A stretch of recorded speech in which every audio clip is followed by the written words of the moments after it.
Hello and welcome teachers, आप सभी का स्वागत है let's study with Ajay sir के ई लर्निंग प्लेटफॉर्म पर। तो चलिए जो है वो बातचीत करने वाले हैं एक बहुत ही बेहतरीन सेशन के रिगार्डिंग। और आज का हमारा ये जो सेशन है वो उस सेशन से रिलेटेड है जिस स्टेटमेंट ने राजस्थान की राजनीति के साथ साथ राजस्थान के भूगोल में भी जो है वो भूचाल पैदा कर दिया। जी बिल्कुल, हम बात कर रहे हैं आपके जिलों के पुनर्गठन के रिगार्डिंग। अगर पिछली सरकार की बात की जाए तो उसने 33 से जो है वो 17 जिले और बढ़ाए और इन्हें संख्या जो है वो 50 कर दी गई और कहा गया कि अब राजस्थान में 50 जिले होंगे। इनमें से कुछ वास्तविकता में जो है वो जायज जिले भी थे और कुछ जो है वो राजनीतिक एक परिप्रेक्ष्य साधने के हिसाब से भी जो है वो तय किए गए थे।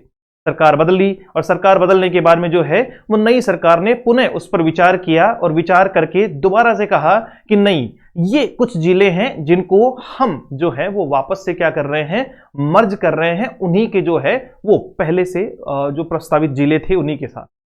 यानी कहने का अर्थ ये हुआ कि अब जो जिलों की संख्या है वो 50 नहीं अब 41 कर दी गई है। इसका जो नोटिफिकेशन है वो भी पूरी तरीके से जारी किया जा चुका है और इसमें बदलाव की संभावनाएं अब होगी नहीं होगी ये एक राजनीतिक परिप्रेक्ष्य है जिसपे हमें नहीं जाना है। बट फिलहाल ये हमारे लिए जो है वो क्यों महत्वपूर्ण है। एमजीजीएस के जो साथी अध्यापक हैं जिन्होंने परीक्षा में बहुत जी तोड़ मेहनत की, पहले परीक्षा दी, फिर एक जो है वो इसमें दूसरी उन्होंने परीक्षा दी और वो थी आपका रिजल्ट को लेकर। लगभग 4 महीने हमने वेट किया रिजल्ट का और काफी सारी परीक्षाओं से गुजरकर कोर्ट का रुख करके जो है वो हमें रिजल्ट मिला, सबको खुशी हुई। लेकिन उसके बाद में एक और जो है वो समस्या सामने आई और वो थी आपकी जो है वो जिला आवंटन की प्रक्रिया। कि सर जिले जब 50 थे तो हमने 50 जिलों के हिसाब से जो है वो क्या भरा था, अपनी चॉइस फिल की थी। जैसे मान लीजिए मैं एक एग्जांपल देता हूं कि जो जयपुर के जो लोग थे, जैसे दूदू हमारा एक जिला जो है वो बना था, है ना आपका, तो दूदू जिला हमने प्रायोरिटी पे रखा। ठीक है, जो भी जो शिक्षक गण हैं जो बाहर से यहां आना चाहते थे, जो वहां गृह जिला उनका वही था, उन्होंने एमजीजीएस के बिहाफ पे दूदू को फर्स्ट प्रायोरिटी पे रखा। ठीक है, अब दिक्कत उनके साथ में क्या हुई कि सर दूदू को जिला ही हटा दिया। ठीक है, अब उसको मर्ज कर दिया किसके साथ में, जयपुर के साथ में। तो अब उनके लिए एक टास्क हो गई कि पहली बात तो कि हमारी चॉइस का क्या हुआ, है ना, पहली बात तो हमारी चॉइस का क्या हुआ। अब यहां पे अपन कुछ बातचीत करते हैं कि सर ये जो जिले नवगठित हुए हैं या पुनर्गठित हुए हैं मैं कहूंगा, उनमें बदलने के बाद में क्या हमें इन्हें दोबारा बदलने का कोई विकल्प मिलेगा या नहीं मिलेगा, और क्या इसका मेरिट पर भी प्रभाव पड़ेगा या नहीं पड़ेगा। दोनों ही बातें इस सेशन में हमें करने वाले हैं। तो सबसे पहली बात कि आपका जो जिला पुनर्गठन का जो कार्यक्रम है इसके तहत जहां तक जो है वो बहुत ऑथेंटिक जानकारी के साथ में मैं आपको कह रहा हूं कि हमें जिला और स्कूल दोनों ही जो है वो दोबारा से चूज करने का ऑप्शन मिलेगा। दोबारा से हमें क्या दिया जाएगा, एक बार जिला आवंटन के लिए ऑप्शन दिया जाएगा कि आप दोबारा से चॉइस फिल कर सकते हैं कि कौन से जिले में जाना चाहते हैं।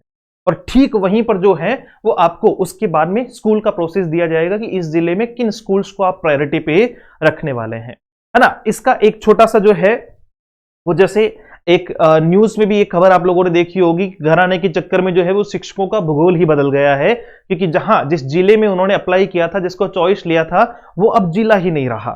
ठीक है, तो निदेशालय ने इस बात को जो है वो हाईलाइट करते हुए कहा है कि वो विधिक राय के तहत, ये मैं नहीं कह रहा हूं, ये जो है वो न्यूज कह रही है कि विधिक राय के तहत जो है वो इसमें आगे प्रोसेस करेंगे ताकि किसी भी विद्यार्थी को दोबारा कोर्ट का रुख करने की आवश्यकता ना हो। तो इसका सीधा सीधा अर्थ हम ले सकते हैं कि भाई हमें जो है वो ऑप्शन दिया जाए, क्योंकि मान लीजिए किसी अध्यापक ने जो है वो जयपुर या मान लीजिए दूदू जो है वो जिला लिया था।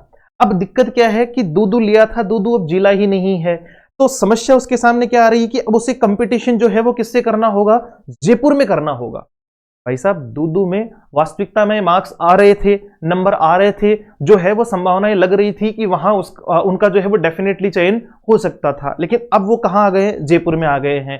तो एक तो आपको इंडिविजुअल कहीं कंपटीशन करना था और एक अब ग्रामीण आपका जो है वो जयपुर और आपका दूदू तीनों को मिला के कंपटीशन करना है। तो कहीं ना कहीं अपने आप में ये एक टफ या डिफिकल्ट टास्क है। तो सबसे पहली चीज कि जिला आवंटन दोबारा किया जाएगा, इस बात का आप निश्चित तौर पे यकीन करें कि जिला आवंटन का मौका आपको जो है वो दोबारा मिलने वाला है। और उसके बाद में स्कूल आवंटन, अब ये कब तक होगा इस प्रोसेस में, पहले जैसे स्कूलें खुले, इस प्रोसेस में अभी 10 से 15 दिन का टाइम लगेगा ही लगेगा। अगर हमें लगता है कि सर कल में ही ये सारी प्रोसेस हो जाए, इट्स नॉट पॉसिबल। है ना, कंप्लीट प्रोसेस की बात कर रहा हूं। मैंने आपको पहले भी कहा था कि लगभग 15 जनवरी तक हमें जो है वो कुछ अच्छी सूचना जो है वो मिलेगी, यानी 1 तारीख आज हम बात कर रहे हैं 1 जनवरी को, और 15 जनवरी तक जो है वो हमें कंप्लीट जो है वो इसके बारे में अपडेशन मिलेगा। पहले हमें एक ऑप्शन दिया जाएगा जिसमें जिला आवंटन, स्कूल आवंटन करवाया जाएगा 2 दिन मैक्सिमम, जैसा पिछली बार टाइम दिया गया था। उसके बाद में जो है वो वहां पे आपको संभावित जगह जो भी आपने ली है उसके आधार पे काउंसलिंग प्रोसेस को पूरी करके पोस्टिंग जारी की जाएगी, ऑर्डर जारी किए जाएंगे, रिलीवेंस होगा और वहां से दोबारा जो है वो आपको ज्वाइनिंग होगी। तो इसमें मिनिमम 15 से 20 दिन का टाइम लगेगा ही लगेगा। तो पहली चीज, हमें अब 41 जिलों के लिए दोबारा ऑप्शन मिलना चाहिए, क्योंकि कुछ लोग ऐसे हैं जिन्होंने 2 जिले जो हैं वो शुरुआत के फर्स्ट और सेकंड चॉइस में रखे, मतलब कुछ नहीं बहुत सारे लोग ऐसे हैं और उनका जिला ही गायब हो गया भूगोल से। ठीक है, किसी का था कि साहब मैं जो है वो पहले नंबर पे जयपुर ग्रामीण ले लेता हूं, दूसरे नंबर पे दूदू ले लेता हूं, दोनों ही जो है वो बाहर हो गए। तो अब दिक्कत कहां हो गई कि कंपटीशन जयपुर में बढ़ गया, इसलिए हमें दोबारा ऑप्शन दिया जाएगा। The first thing. दूसरी बात कि क्या सर इस बात का मेरिट पर कोई असर पड़ेगा? तो मेरिट पर असर पड़ने का एक जो है वो हम तरीका ये मान सकते हैं कि देखिए मेरिट पे असर कब पड़ सकता है। मेरिट यानी जाहिर सी बात है, मेरिट पर असर अगर बाहर से, एक एग्जाम्पल है जैसे मान लीजिए जयपुर है, ठीक है, जयपुर आने वाले कुछ जो है वो अध्यापक है जो बाहर से आ रहे हैं, तो उनका तो कोई असर नहीं पड़ेगा। अगर मान लीजिए 2 अध्यापक है कि एक के 70 हैं और एक के 65 है, तो जाहिर सी बात है बाहर से अगर आप आ रहे हो तो इस बात का कोई असर नहीं है, 70 वाले का सिलेक्शन होगा पहले। ठीक है, लेकिन गृह जिला, एक ऑप्शन हमें यह भी था कि गृह जिला जो है वो, उसमें हमारे पास में क्या था कि गृह जिला अगर आप लोगों ने लिया तो उसमें 10 अंक जो है वो आपको क्या कर दिया जाएगा, 10+ कर दिया जाएगा बोनस मार्क्स के तौर पे, है ना। इसी मुद्दे को लेकर जो है वो बड़ी लंबी चर्चाएं रही और अब ये आपका शॉर्ट आउट भी हो चुका है कि भाई आपको जब काउंसलिंग के बाद में जब स्कूल दी जाएगी तो उस टाइम पे आपको 10 नंबर के साथ में प्रायोरिटी दी जाएगी। अभी तक रिजल्ट में वो जुड़ के नहीं आए हैं, इज इट। अब ये जो है वो डेफिनेटली हो सकता है कि मान लीजिए अगर ये दोबारा जिला आवंटित नहीं करते हैं, अगर ये दोबारा जो है वो जिला आवंटित आपका नहीं करते हैं और इसी तरीके से रखा जाता है, तो फिर इन लोगों को जो है वो प्रायोरिटी दी जा सकती है। जैसे मान लीजिए किसी ने दूदू लिया था, ठीक है, आपका जो है वो दूदू जो है वो जिला लिया हुआ था, अब वो कहां शामिल हो गया है, आपका जयपुर में शामिल हो गया है। अब किस में शामिल हो गया है, जयपुर में शामिल हो गया है।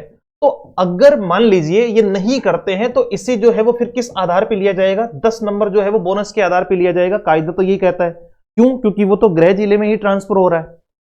अब जो है वो 10 नंबर जो है वो उसको दिए जाएंगे क्योंकि वो गृह जिले में ही ट्रांसफर हो रहा है। तो कहीं ना कहीं एक जो प्रोसेस है वो बहुत ज्यादा रिजिड हो जाएगी, मतलब कॉम्प्लिकेटेड हो जाएगी कि साहब कैसे करेंगे। पहली बात तो जिला आवंटन कैसे करेंगे, फिर उनको जिनको मर्ज कर दिया है उनको दोबारा से 10 नंबर देंगे तो फिर वही जो है वो परेशानी। इसलिए बहुत ज्यादा जो है वो चांसेस इस बात की यही हैं कि आपको जो है वो सबसे पहले तो जिले ही जो है वो परिवर्तन करने का क्या दिया जाएगा, अवसर दिया जाएगा। और फिर अगर आप गृह जिले में जाना चाहते हैं तो जाहिर सी बात है कि आपको क्या रखी जाएगी, आपके पास में प्रायोरिटी रखी जाएगी, 10 बोनस अंक जो है वो आपको प्रस्तावित दिए जाएंगे। तो जिलों को लेकर अब ज्यादा परेशान होने की जरूरत नहीं है, उसमें आप संभवतः जो है वो आपको बहुत जल्दी हमें बदलाव देखने को मिलने वाला है। बेहतर तैयारी करें। जिन लोगों ने ऑलरेडी सिलेक्शन ले लिया है, जिनको लगता है कि हाँ सर मैं डेफिनेटली जो है वो सिलेक्शन ले पाऊंगा, वो भी अपनी तैयारी को मजबूत करें, क्योंकि उन्हें अगली स्कूल में भी अपने आप को बेहतर बनाए रखना है।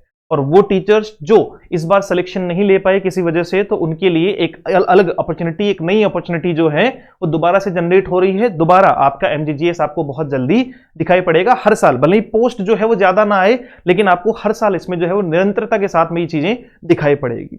तो आप जो है वो न्यू बैचेस के लिए जुड़ सकते हैं हमारे साथ में। एप्लीकेशन आपको डाउनलोड करना है let's learn with Ajay sir के नाम से। टेलीग्राम चैनल आपको ज्वाइन कर लेना है ताकि किसी भी प्रकार की जो है वो बातचीत आपसे हो पाए, वहां आपको सूचना मिल पाए। ये आपका एमजीजीएस के लिए स्पेशल कोर्स है जो एमजीजीएस 2025 के नाम से आज ही शुरू होगा। शाम को 8 बजे इसमें क्लास होने वाली है। लाइव प्लस वीओडी बैच इसमें रहने वाला है। इंग्लिश और साथ साथ में जो है वो सरकारी जो योजनाएं हैं या टेस्ट सीरीज हैं ये इसमें फ्री रहने वाली है। आपको एग्जामिनेशन का पेपर का लेवल पिछली बार देखा होगा तो उससे 2 कदम ऊपर ही जाएगा आपका तैयारी का लेवल। ये बात आप ही जो है वो विशेष तौर पे ध्यान रख सकते हैं। अगर किसी को लगता है कि सिर्फ वो जो है वो कुछ 10वीं 12वीं गाइड पढ़ के पास हो जाएंगे तो फिर वो गलतफहमियां है। पिछला पेपर एक बार चेकआउट कर लेना। ठीक है, तो अच्छे लेवल की तैयारी होगी, अच्छे लेवल पे ग्रामेटिकल, वोकेबलरी और कॉम्प्रिहेंशन का पार्ट हम लोग लेकर चलेंगे। इसकी ऑनलाइन प्राइस अभी जो है वो फिलहाल 1499 रुपए ही रखी गई है, तो आप कभी भी इसमें ज्वाइन कर सकते हैं और आपके लिए एक बेहतर अपॉर्चुनिटी होगी। जो लोग ऑलरेडी पास होते हुए दिखाई पड़ रहे हैं वो भी इसे ज्वाइन कर सकते हैं, क्योंकि उनके लिए भी जो है वो ये एक अच्छा ऑप्शन है, कुछ नया सीखने का, खुद को अपडेट करने का और बच्चों को सिखाने का। साथ में ही ग्रेड एग्जामिनेशन से रिलेटेड फर्स्ट और सेकंड ग्रेड के बैचेज अवेलेबल हैं, चाहे वो आपका कंप्लीट पार्ट की बात करें या ग्रामेटिकल पोर्शन की बात करें। और उसके साथ में ही टेस्ट सीरीज जो आज से शुरू हो रही है, शाम को 7 बजे पहला टेस्ट है इसका। इसमें टेस्ट का स्केड्यूल डाल रखा है, पूरी फर्स्ट ग्रेड और सेकंड ग्रेड की आरपीएससी पैटर्न पर आधारित टेस्ट सीरीज है, जिसकी प्राइस 999 है। अगर आप बेच लेते हो तो फिर टेस्ट सीरीज आपको जो है वो वहां क्या मिल जाएगी, फ्री मिल जाएगी। तो ये पूरी जानकारी आपको होनी चाहिए, और आप जो है वो जिला आवंटन को लेकर अब ज्यादा परेशान मत होइए, ये जो है वो बहुत जल्दी शॉर्ट आउट हो जाएगा। आप इस नंबर पर किसी भी तरह की जो है वो क्वेरी ले सकते हैं, 74109286 और 96। मुलाकात करते हैं एक और अच्छी खबर के साथ में। Thank you so much, have a great day, see you soon in the next session.